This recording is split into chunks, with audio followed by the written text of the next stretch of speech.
हे प्रसिद्ध बेगमपुरा पद आहे. बेगमपुरा म्हणजे दुःख, चिंता, भय, शोक यांचा अभाव आणि पुरा म्हणजे नगर. त्यामुळे बेगमपुरा म्हणजे दुःख, भीती, अन्याय, कर, भेदभाव आणि गुलामी नसलेले आदर्श समाज राज्य होय. गुरु रविदास महाराज म्हणतात की मला असे एक आध्यात्मिक वतन म्हणजे घर मिळाले आहे, जेथे कोणतेही दुःख नाही, चिंता नाही, अन्याय नाही. त्या नगरात कुणावरही कराचा भार नाही, कोणाला कोणाची भीती नाही, कोणावरही अत्याचार या ठिकाणी होत नाही. स्वातंत्र्य, समता, बंधुत्व आणि न्याय, भारतीय संविधानाच्या मूल्यांचा आवाज, विचारधारा जपणारे एकमेव युट्यूब चॅनल राजर्षी न्यूज.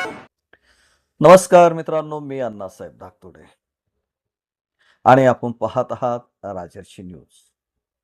मित्रांनो, आज आपण संत शिरोमणी गुरु रविदास महाराज यांचं एक पद संत गुरु रविदास वाणी पृष्ठ क्रमांक 84 मधील या ठिकाणी आपण सेवेसाठी घेत आहोत.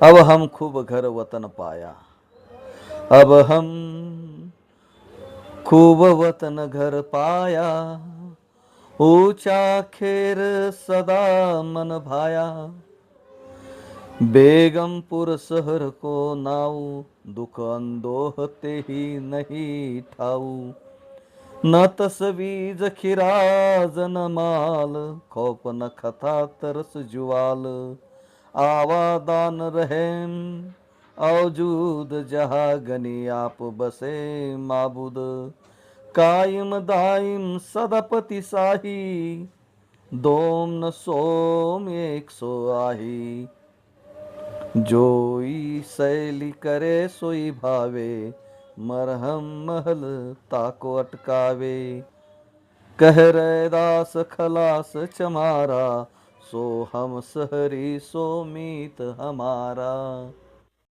हे संत शिरोमणी गुरु रविदास महाराज यांचं हे एक पद आहे की ज्या पदाच्या माध्यमातून गुरु रविदासांनी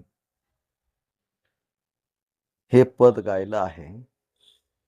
अशाच प्रकारचं पद संत ज्ञानेश्वर माऊली यांनी सुद्धा देखील गायलं आहे, ते पसायदान म्हणून. आता रविदासांनी जे पद म्हटलं आहे, अब हम खूब वतन घर पाया, ऊंचा खेर सदा मन भाया, तर या पदावर आपण त्याचा भावार्थ संत शिरोमणी गुरु रविदास महाराज यांनी काय म्हटलंय त्या बाबतीत त्याचा अर्थ एकदा मराठीमधून समजून घेऊ. संत शिरोमणी गुरु रविदास महाराजांचे हे प्रसिद्ध बेगमपुरा पद आहे. बेगम म्हणजे दुःख, चिंता, भय, शोक यांचा अभाव आणि पुरा म्हणजे नगर. पुरा म्हणजे नगर.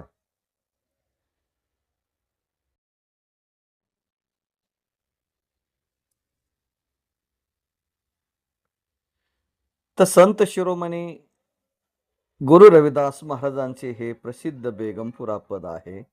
बेगमपुरा म्हणजे दुःख, चिंता, भय, शोक यांचा अभाव आणि पुरा म्हणजे नगर. त्यामुळे बेगमपुरा म्हणजे दुःख, भीती, अन्याय, कर, भेदभाव आणि गुलामी नसलेले आदर्श समाज राज्य होय.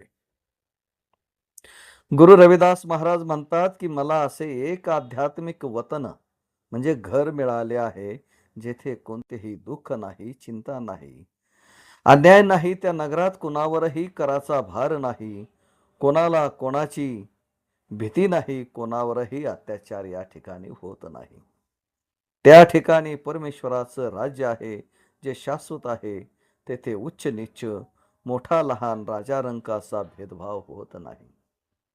सर्वजण समान आहेत आणि प्रत्येकाला स्वातंत्र्य आहे. रविदास महाराज स्वतःला खलास चमारा म्हणजे बंधनमुक्त चर्मकार म्हणतात आणि सांगतात की जो या समतेच्या, बंधुभावाच्या आणि मानवतेच्या नगरात राहतो, तोच खरा माझा मित्र आहे.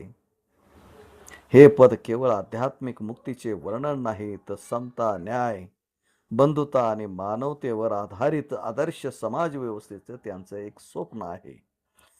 जे स्वप्न रविदास महाराजांचं जे होतं, तेच डॉक्टर बाबासाहेब आंबेडकरांनी संविधानामध्ये घेतलं.